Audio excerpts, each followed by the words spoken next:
Bonjour à tous et bienvenue dans cette nouvelle émission. Aujourd'hui, on va parler de la Grande Muraille. Quelle est sa longueur totale? Comment a-t-elle été construite? Comment a-t-elle pu tenir debout pendant plusieurs milliers d'années? Pour répondre à toutes ces questions, on doit s'intéresser à l'histoire de sa construction.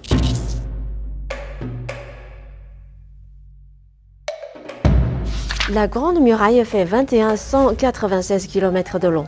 C'est la structure défensive la plus longue du monde. Sa construction a duré plus de 2000 ans. Mais pour se protéger de qui la Grande Muraille a-t-elle été construite?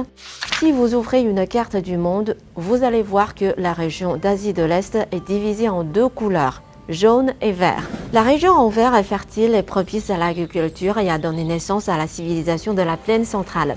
La région jaune semi-aride convient mieux à l'élevage et a donné naissance aux peuples nomades du Nord. C'est sous la dynastie Zhou qui régnait sur les plaines centrales que l'ordre de construire une grande muraille a été donné pour empêcher les nomades du Nord de descendre plus au sud pour piller des ressources.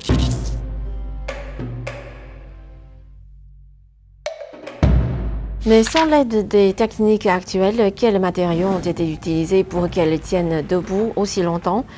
Pour ce qui est des techniques de construction de la Grande Muraille, il y a deux dynasties qu'il faut citer, les dynasties Qin et Ming. D'après les textes historiques, la première construction de grande envergure de la Grande Muraille a débuté sous la dynastie Qin. Les ouvriers construisaient des murs en pisé de 6 pieds de haut et y ajoutaient des coquilles d'escargot et du roseau.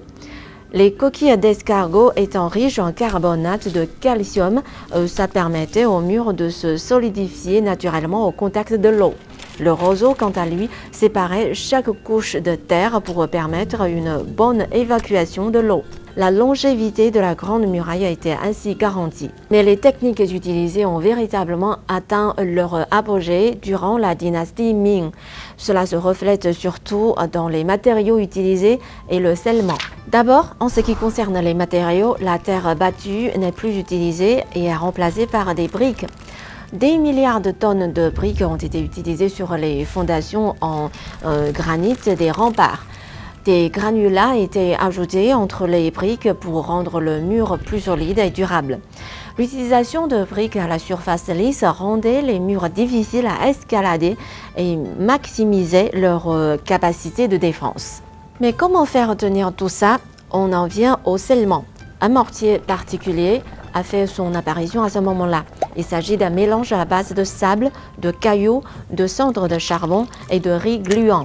Ce mortier de riz gluant est aussi efficace que le ciment d'aujourd'hui.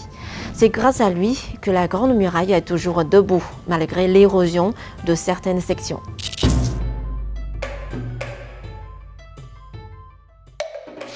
Évidemment, si la Grande Muraille est toujours là, outre les techniques que je vous ai présentées, c'est aussi en partie grâce au système de contrôle très strict qui a été mis en place sous la dynastie Ming, pour éviter que les ouvriers bâclent le travail. Ils devaient en effet graver leur nom sur les briques et si un problème survenait, ils étaient tenus pour seuls responsables. C'est pour ça qu'on dit que chaque brique de la Grande Muraille est le résultat du travail acharné et de la sueur des travailleurs. Voilà, vous savez tout sur la construction de la Grande Muraille. Vous connaissez tous les secrets. Si la vidéo vous a plu, mettez un pouce bleu et partagez-la. Si vous avez encore des questions sur la Grande Muraille, n'hésitez pas à les poser dans les commentaires. N'oubliez pas de vous abonner à ma chaîne si ce n'est pas encore fait. Et à la prochaine.